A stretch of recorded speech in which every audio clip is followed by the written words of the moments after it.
Would you like to hear a story for Naberus? One that I told my grandchildren when they were small.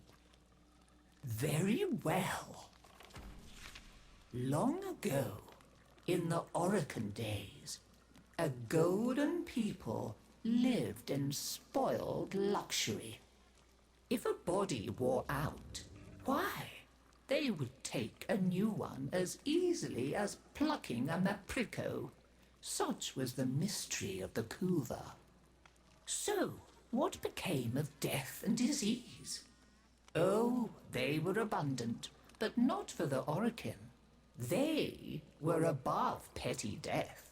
Such was their contempt that they decreed a special day on which to make fun of it.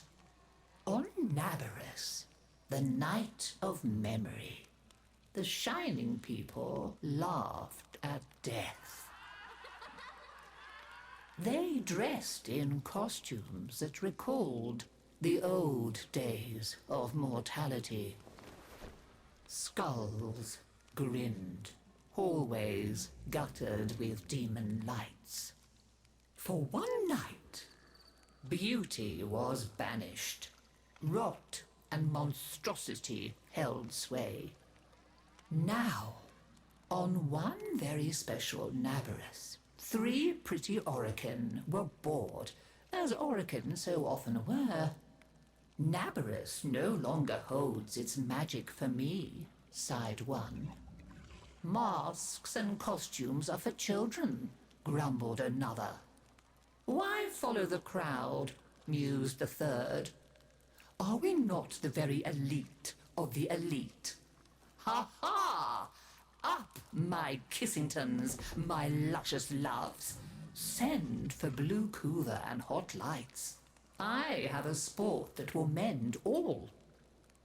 And in the corridor, behind a curtain, a solitary silent girl heard them and said nothing. Then the 3 were very wicked. For what do you think they did? Down into the streets they went, and they caught 3 poor Austrians and bore them back to their gilded halls. One they peeled like a fruit and decked out with glassy splinters, and his naked jaws went chitter-chatter-snap. And it echoed all around. Scarlet footprints he left. Another's limbs they twisted and wrenched his neck, and made a bundle of him until he scuttled upsy-downsy like a horrid crab, with his sockets all empty and his stretched-out nose snuffling. The third they pulled thin in hand and foot. She walked spindly-wise on long tiptoes like a spider, and her entrails hung delicately down. She whispered, split-tongued and hissing as she went. Fine costumes we've made, chortled the 3 Orokin. Let us now try them on and visit our friends. What shrieking there will be! Oh, our names will live forever in the court for such a prank as this. Now, the silent girl brought them their blue Kuva, so they could take on these twisted bodies for only a short time before returning to their own. They drank and slept and woke in their 3 horrid forms. Off they went down the stairs, out the door, into the city, into the night of banners and masks and wild hilarity. Chitter-chatter-snap, scuttle-buttle, whispery-hispery. As you can imagine, there were many screams and laughs. Such cleverness, such wit.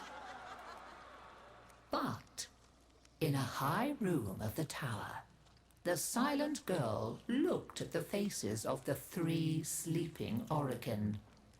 she went and opened a little ivory door that she was not supposed to know about, and drew forth a flask that she would have been glassed for even looking at. A flask of crimson kuva, the scarlet seal upon continuity, permanent. And she tipped it down 3 cruel throats. With a little laugh, she went skating away, never to return. There were many screams that Naberus night, but when the sun came up, none screamed so loud as the 3 who found that they were trapped in the hideous bodies they themselves had fashioned for ever and ever.